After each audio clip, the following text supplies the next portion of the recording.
bueno alabar a nuestro Señor Jesucristo, porque todo lo que Él nos revela en su palabra es algo tan maravilloso y tan sorprendente. Y hoy día quiero llevarlos a algo que yo también aprendí en un momento y que estudiosos de la palabra, y me refiero a los que se dedican así a ir más allá todavía de lo que nosotros normalmente vamos, han descubierto en las escrituras que nos muestran, en otras palabras, esta evidencia absoluta de que las escrituras son sobrenaturales. Por eso el título, Descubriendo lo encubierto. Y hoy día nos vamos a centrar en el capítulo 5 de Génesis. Y les invito a que literalmente paren el video que están viendo en este momento, lo paren y abran y lean tranquilamente este capítulo.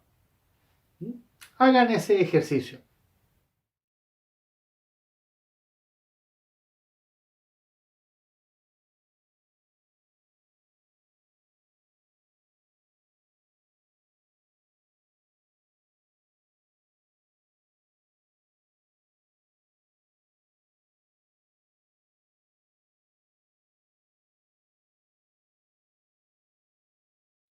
Ahora que lo hicieron, hicieron la lectura, quiero invitarles que oremos para que el Señor sea obrando en nosotros y nos sea sorprendiendo con lo que vamos a aprender de este curioso y particular capítulo 5 de Génesis.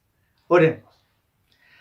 Bendito y amado Padre que estás en los cielos, hoy día hemos abierto tus escrituras y queremos dejar que tu Espíritu Santo sea el que nos lleve a maravillarnos de cómo tú dejaste implícitamente escrito algo ahí que no lo podemos ver a simple vista, pero que con eso tú demuestras que toda tu escritura es absolutamente obra tuya y es perfecta y no tiene error. Bendito Dios, ayúdanos a escuchar bien estas cosas que tus siervos han estudiado y nos han enseñado a través del tiempo. Queremos glorificarte, queremos honrarte, oh Dios, y te damos gracias por este privilegio de poder honrar a tu Hijo Jesucristo en este día domingo con esta verdad que vamos a descubrir en este capítulo 5 del libro de Génesis. A ti sea la gloria y la honra siempre, por toda la eternidad y para siempre. En el nombre de Jesús. Amén. Entonces, espero que hayan leído el capítulo 5. Hoy quiero compartir algo que nos va a fortalecer, realmente nos va a fortalecer nuestro conocimiento espiritual, ¿ya? Y nuestra certeza de que la Biblia es la palabra de Dios. Para todos los que que hemos creído en Jesucristo, sabemos que la Biblia es la palabra de Dios y que es inspirada por el Espíritu Santo, como justamente está escrito ahí en 2 de Timoteo, como ustedes ven, toda escritura es inspirada por Dios. Y en 2 de Pedro dice que porque nunca, y aquí esta parte me interesa que la tengan clara, 2 de Pedro ahí, porque nunca la profecía fue traída por voluntad humana, sino que los santos hombres de Dios hablaron siendo inspirados por el Espíritu Santo. Entonces, la escritura fue inspirada por Dios y por el Espíritu Santo, que es Dios, ¿no es cierto? Pero siempre es bueno dejarnos asombrar. A medida que nosotros vamos escudriñando y estudiando las escrituras, siempre nos vamos a ir asombrando. Pero hoy día quiero que veamos esto que a mí me sorprendió muchísimo y quiero compartirlo con ustedes. Porque las escrituras son la gloriosa palabra de Dios. Cuando Dios le dictó a Moisés y uso la palabra dictó a Moisés por medio del Espíritu Santo el Pentateuco, que son los primeros 5 libros de la Biblia, letra por letra, como lo vamos a ver más adelante, todo fue dictado por Dios, se lo dictó, letra por letra, pero no le reveló a Moisés todo lo que Moisés iba a escribir, sino que simplemente se lo dictó, para que posteriormente los que iban a ir leyendo y estudiando la Biblia se fueran encontrando entonces con aquellas cosas que incluso estaban encubiertas. Por lo que veremos en este capítulo 5 de Génesis, no es posible que este capítulo, que esta palabra, y que en el fondo toda la palabra de nuestro Señor Jesucristo haya sido un producto de una coincidencia, que casualmente se dieron las cosas de esta manera. Es imposible que haya sido una coincidencia o que haya sido algo una genialidad de Moisés.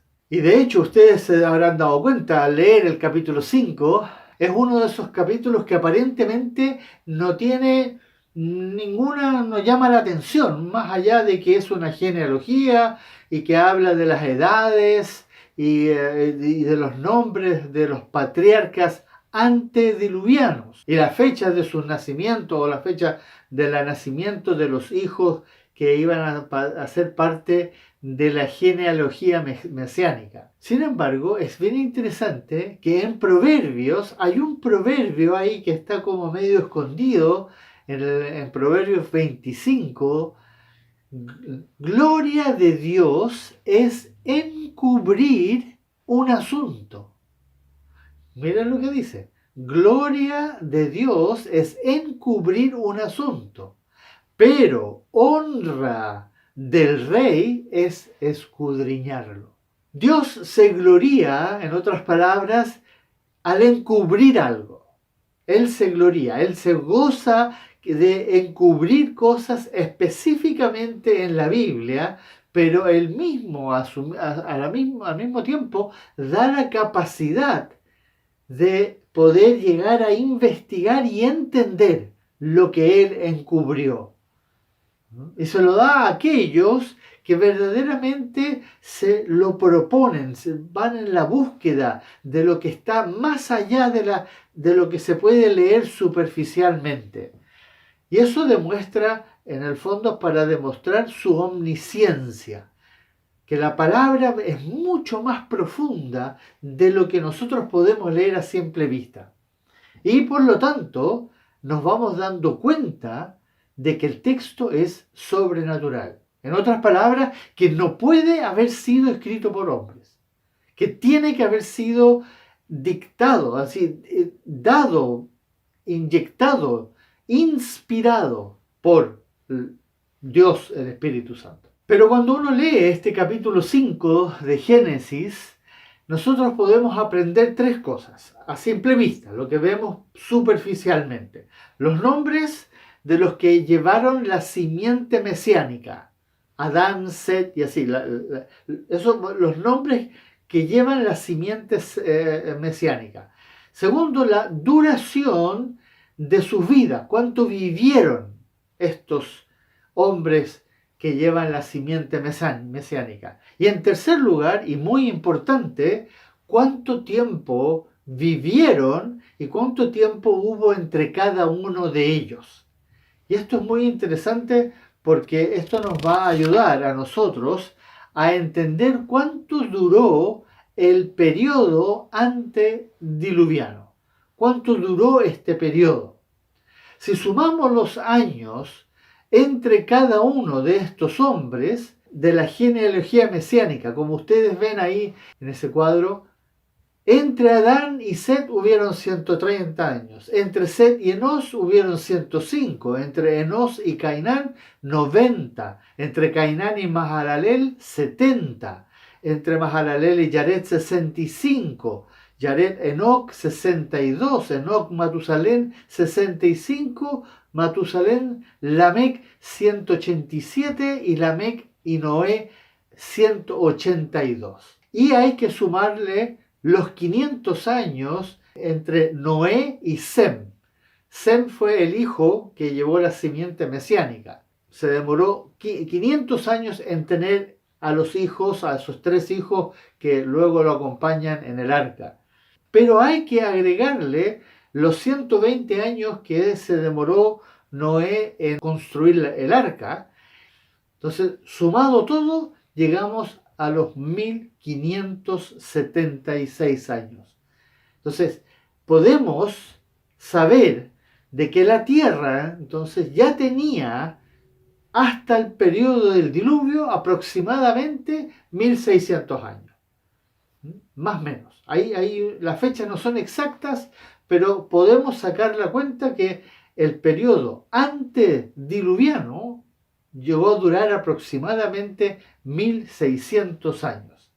Sin embargo, Dios dejó su huella digital impresa en este capítulo 5 de Génesis, pero no se ve a simple vista. Podemos ver todo el resto, podemos llegar a muchas conclusiones de parte de este capítulo, pero la huella digital de nuestro Dios Todopoderoso, omnisciente, no se ve a simple vista. Y si no fuera por aquellos rabinos, estos hombres de Dios que se han dedicado a estudiar el hebreo antiguo, todo cómo fue escrito, qué es lo que dice, han estudiado las palabras, los significados de cada palabra y se han dedicado también a la parte numérica. En la Biblia todo el hebreo se puede llevar a números, igual que el griego.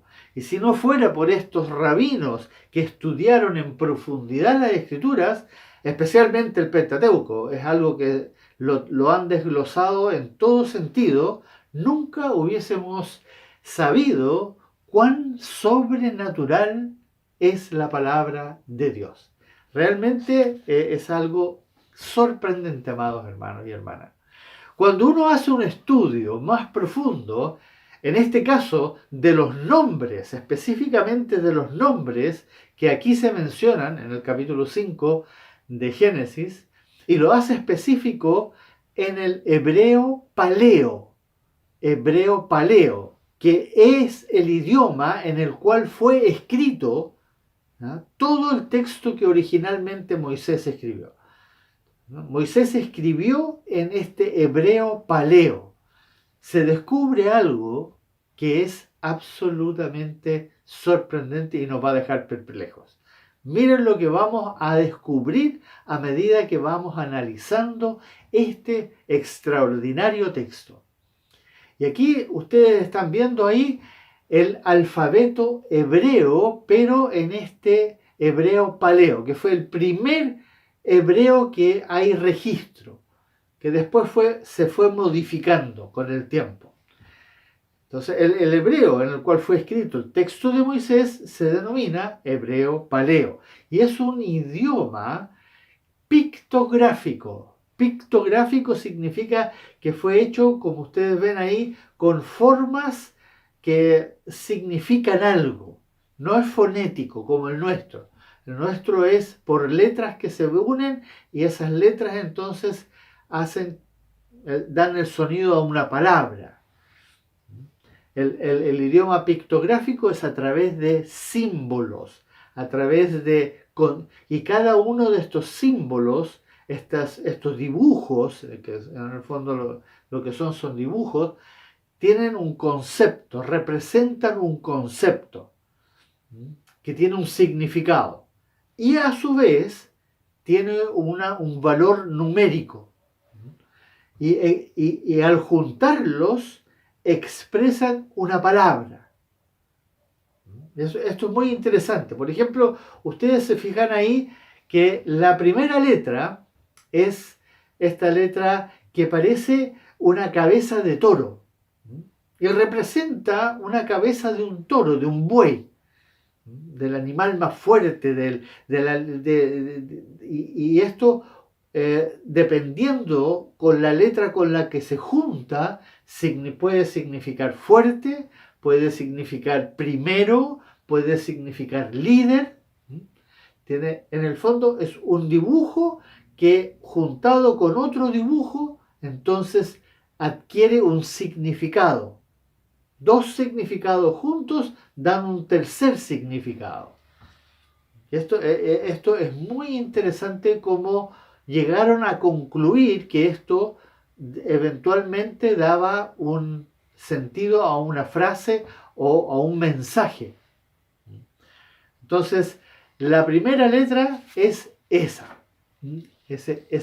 lo que nosotros conocemos por A. Después de la cautividad en Babilonia, el hebreo cambió su forma. Ahí el hebreo empezó a tomar la forma que tiene hoy día. Y ahí estos dibujos se fueron convirtiendo en un cuadrado.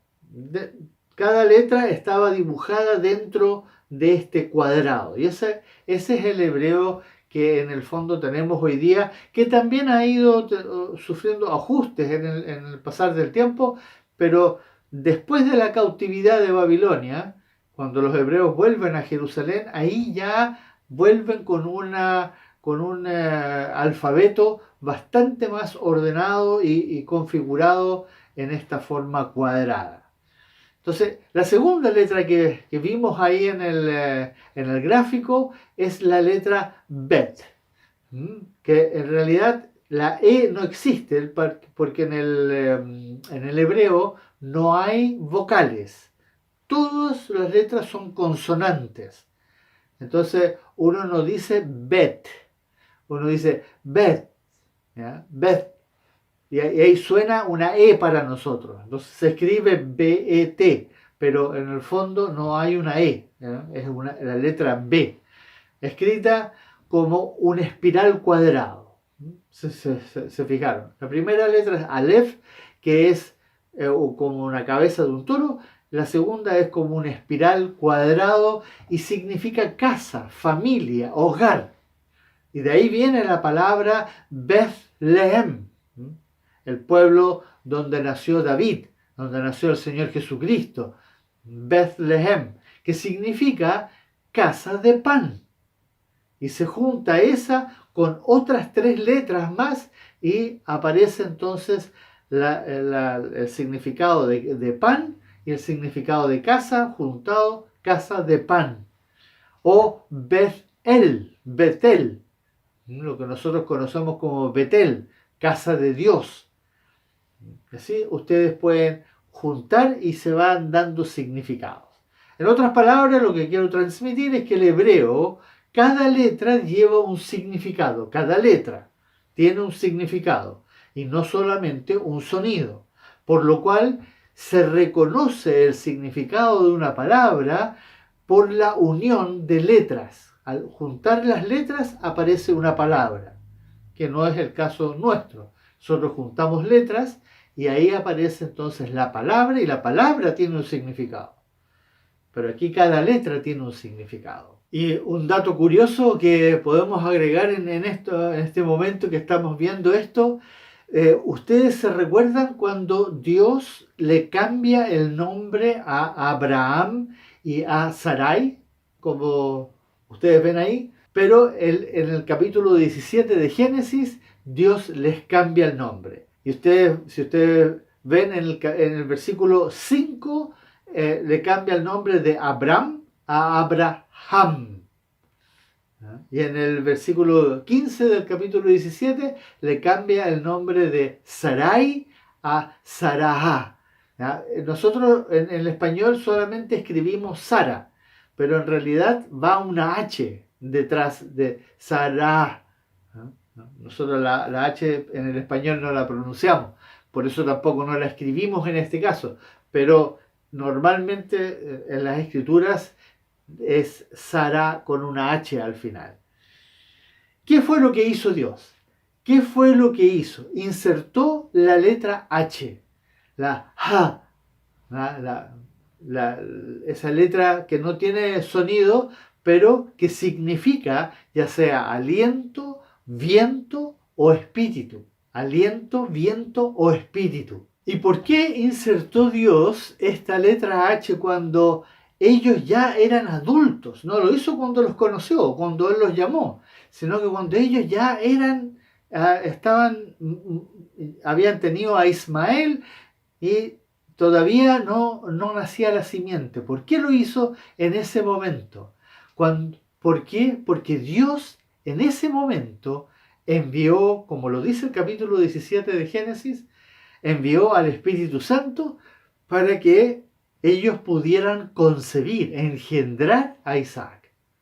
Ahí fue cuando Dios decidió que Abraham y Sará, ya con esta H al final, Abraham y Sará, ¿no?, iban a tener entonces a Isaac. A pesar de que ya eran muy ancianos, y Abraham incluso se ríe y dice, ¿cómo va a ser posible? Yo ya tengo 100 años y mi esposa tiene más de 90 años, ¿cómo vamos a tener un hijo a esta edad? Pero volvamos a nuestra genealogía ahí en el capítulo 5 de Génesis. Entonces, sabemos que cada nombre de los que se mencionan en esta genealogía obviamente va a tener un significado. Eso ya lo podemos imaginar, dado que en el hebreo todo tiene un significado.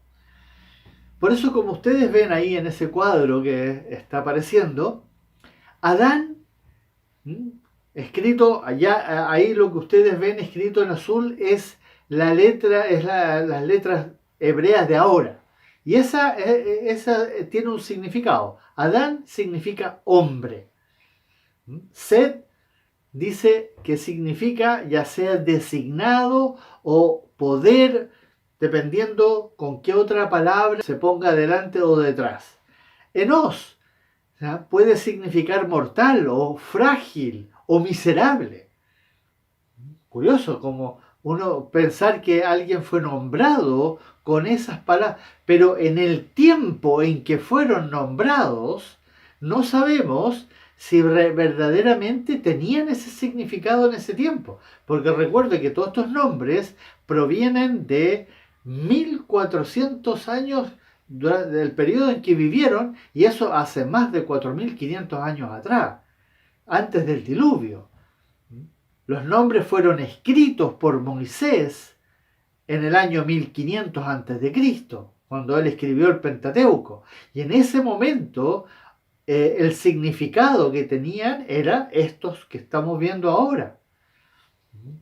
Cainán, dolor, tristeza, pena. Mahalalel, alabanza de Dios. Jared, que desciende. Raro, todos los significados muy distintos. Enoc, comienzo o enseñanza. Matusalén, su muerte traerá. Su muerte traerá. Qué extraño, cuando él vivió más de 900 años. Lamec, desesperación, lamentación. Noé, consolar, aliviar, descanso. Si se fijan, cada uno de estos 10 nombres que están en esta genealogía tienen un significado. Incluso el significado de Noé se explica ahí en el capítulo 5, en el versículo 29. El significado que tenía. También el de Set, por lo que dice Eva. Por consiguiente, se puede concluir lo siguiente. Si tenemos eso, ahora vean esa lista que aparece ahí. Adán, hombre. Set, designado. Enos, muerte. Cainán, tristeza. Mahalalel, alabanza de Dios. Jared, que desciende. Enoc, enseñanza. Matusalén, su muerte traerá. Lamec, desesperación. Noé, alivio, descanso. ¿Se fijan? Ahí se forma una lista de palabras que tienen un significado. Y ahora, miren lo que pasa si nosotros conjugamos esa lista en ese orden. Si nosotros lo conjugamos, el significado de cada uno de estos nombres que son parte de la genealogía mesiánica, nos encontramos con un mensaje que es absolutamente sorprendente. Miren este mensaje que estaba implícito en esta genealogía que Dios le dictó a Moisés 1500 años antes de la venida de nuestro Señor Jesucristo. ¿Cuál es el mensaje? Miren lo que dice ahí. El hombre está designado a una muerte triste, pero alabado sea Dios, porque Él descenderá para enseñarnos que su muerte traerá a los desesperados alivio y descanso. Qué extraordinario lo que Dios había hecho a través de estos 1400 años. Hermanos amados, no hay forma que alguien me pueda convencer que esto fue algo que a un grupo de rabinos judíos se le ocurrió escribir esta genealogía que esconde la profecía del Evangelio de nuestro Señor Jesucristo. Ahí está el Evangelio, claramente escrito. Hermanos amados, es algo que verdaderamente llama la atención. El hombre está designado a una muerte triste, pero alabado sea Dios, porque descenderá para enseñarnos que su muerte traerá a los desesperados alivio y descanso. Así es, hermanos, esta es otra clara prueba que nuestro Dios Padre, Dios Hijo, Dios Espíritu Santo estuvo obrando siempre por medio de todas las Escrituras, declarando desde el comienzo de las Escrituras el plan de redención para sus escogidos. Ahí estaba claramente descrito que la profecía del Evangelio estaba ya escrita, puesta ahí en las Escrituras, que obviamente se iba a descubrir más adelante a medida que los rabinos fueron estudiando y después otros estudiosos de la Biblia lo han ido descubriendo. Y no solo eso, muchas otras cosas más. Yo les podría contar de varias otras. El texto de inicio, el capítulo 1 de Génesis. Mateo, la genealogía de Mateo, etc. En Marcos también hay un texto que está encriptado, se podría decir, como lo decimos hoy día, que hay que descubrirlo a medida que uno entra. Por eso estoy muy de acuerdo con lo que nuestro hermano Chuck Missler, que fue el maestro que a mí me enseñó esto, Chuck Missler, que aportó mucho en este sentido, de estas cosas que se fueron descubriendo, que a medida que he ido estudiando la Biblia, he tenido que hacer cambios. He tenido que hacer cambios en mi apreciación de la Biblia. Pero estos cambios me han llevado a tomar la Biblia mucho más en serio. Porque a medida que yo he ido descubriendo estas cosas y he ido también buscando más en este sentido, me voy dando cuenta de lo extraordinariamente sobrenatural que es la Biblia. Es un texto absolutamente divino. Es imposible que el hombre haya escrito la Biblia. Es imposible. Ni una sola parte.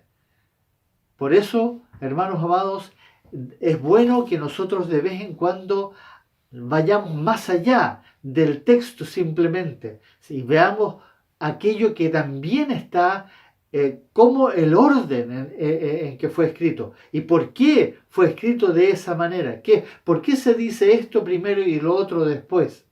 Todo eso tiene un sentido. Es perfecto porque nuestro Dios es perfecto. Todo esto y muchas otras cosas que se han descubierto en la Biblia son evidencias que Dios dejó a propósito, ¿no?, para que sepamos con absoluta certeza que Él es el único y soberano autor de su propia palabra. Entonces, hermanos amados, que esto enriquezca nuestro conocimiento y fortalezca nuestra certeza que ya teníamos de antes, que la palabra es la palabra de Dios. Y por eso el Señor Jesucristo siempre dijo, mi palabra, mi palabra. Y eso lo tenemos que realmente recibir y gozarnos de que el texto que tenemos delante de nosotros es un texto que viene directamente de Dios. Creo que esta sorprendente e irrefutable evidencia nos asegura tanto a los que creemos como a los que no creen que la Biblia es la palabra de Dios, que cada palabra que fue escrita llegó en forma sobrenatural al hombre. Y hoy día vimos que el Evangelio estaba ya mencionado al comienzo. Y por eso le hablo ahora a aquellos que todavía no han creído en la Biblia. Si tú no has creído, espero que esto también te ayude a darte cuenta de que Dios está tratando de hablarnos, de llamarnos. Y por eso Él habla en su palabra de que Él salió a llamar a los que se habían perdido. Y si tú estás escuchando esto y pusiste atención, Dios también te está llamando a ti y quiere que tú pongas toda tu fe en su Hijo Jesucristo. Pero antes Él nos dice en su Escritura que nosotros nos debemos reconciliar con Él. Y por eso te invito a que tú vayas a los pies y te reconcilies con Dios. Reconozcas todas aquellas cosas que tú has hecho, que tú sabes que a Él no le agradan, que tú sabes por lo que está escrito en la palabra, y Él los declara abiertamente, que no debemos robar, que no debemos mentir, que no debemos cometer adulterio, que debemos adorarle solamente a Él, que debemos honrar a nuestros padres, que no debemos codiciar. Y nosotros todos lo hemos hecho. Está escrito en su palabra que todos hemos fallado de la misma manera, que todos hemos pecado de la misma manera. Y Él lo único que nos pide es que nosotros nos reconciliemos con Él. Por eso, si tú hoy día pusiste atención a lo que Él hizo a través de la palabra, cómo Él dejó su huella digital ahí, que porque Él quiere con esa palabra llamarte a que tú le sigas, a que tú creas en Él, pero que antes tú te arrepientas y le pidas perdón por todos los pecados que tú has cometido y lo hagas con un corazón humillado, un corazón entristecido por haber fallado delante de Dios. Pero Él vino y por eso Él dijo que Él dio a su Hijo unigénito, para que todo aquel que en Él cree no se pierda, mas tenga vida eterna. Recuerda siempre que como está escrito también en la palabra, hay un solo nombre, y se refiere a Jesucristo, que fue dado a los hombres bajo el cielo, en el cual hay salvación. No hay otro nombre. Todo el resto es religión, invención de los hombres. Solamente el creer en Jesucristo nos puede salvar. Por eso te invito a que tú verdaderamente vayas a los pies del Señor y le pidas perdón y le pidas que te dé fe, la fe que Él nomás puede darte y te salve por su gracia para que tú puedas creer en su Hijo Jesucristo y seas perdonado y puedas tener vida eterna. Pídeselo todas las veces que sea necesario y tú vas a ver cómo Él va a obrar en aquellos que verdaderamente se humillan a sus pies. Para eso vino el Señor, para salvarnos, para darnos vida eterna, pero solo lo va a hacer con aquellos que se humillan y verdaderamente de corazón le piden perdón por haber pecado contra Él. Eso es lo que el Señor nos enseña en su palabra. Y ese es el mensaje que vimos hoy día. ¿Se acuerdan? Que Dios iba a descender para enseñarnos que su muerte, que la muerte de su Hijo, iba a traer alivio. Ahí estaba el Evangelio, muy sucintamente explicado, a través de esos 10 nombres, que nunca nadie se imaginó que el significado de ellos iba a componer el Evangelio de nuestro Señor Jesucristo. A Él le damos la gloria y la honra porque Él lo hizo por nosotros. No fuimos merecedores. Ninguno de nosotros se lo merecía, pero Él lo hizo por amor a nosotros.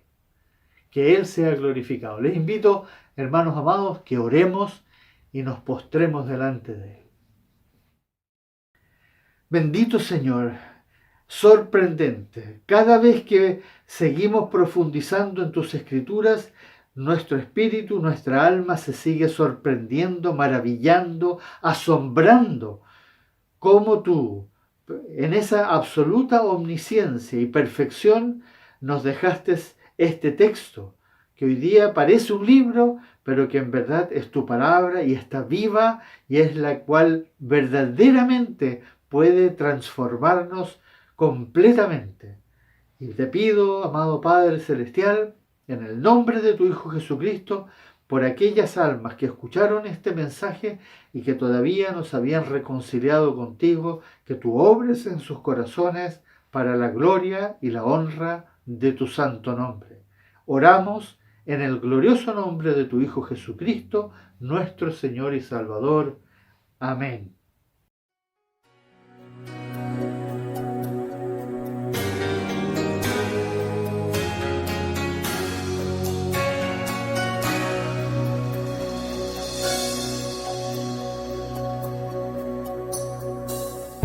¿Qué sería de mí si no me hubieras alcanzado? ¿Dónde estaría hoy si no me hubieras perdonado? Tendría un vacío en mi corazón, vagaría sin rumbo, sin dirección. Si no fuera por tu gracia y por tu amor, si no fuera por tu gracia y por tu amor, sería como un pájaro herido que se muere en el suelo. Sería como un ciervo que brama por agua en un desierto. Si no fuera por tu gracia y por tu amor, si no fuera por tu gracia y por tu amor, ¿qué sería de mí si no me hubieras alcanzado? ¿Dónde estaría hoy si no me hubieras perdonado? Tendría un vacío en mi corazón, vagaría sin rumbo, sin dirección. Si no fuera por tu gracia y por tu amor, si no fuera por tu gracia y por tu amor, sería como un pájaro herido que se muere en el suelo. Sería como un ciervo que brama por agua en un desierto. Si no fuera por tu gracia y por tu amor, si no fuera por tu gracia y por tu amor, si no fuera por tu gracia y por tu amor, si no fuera por tu gracia y por tu amor, sería como un pájaro herido que se muere en el suelo. Sería como un ciervo que brama por agua en un desierto. Si no fuera por tu gracia y por tu amor,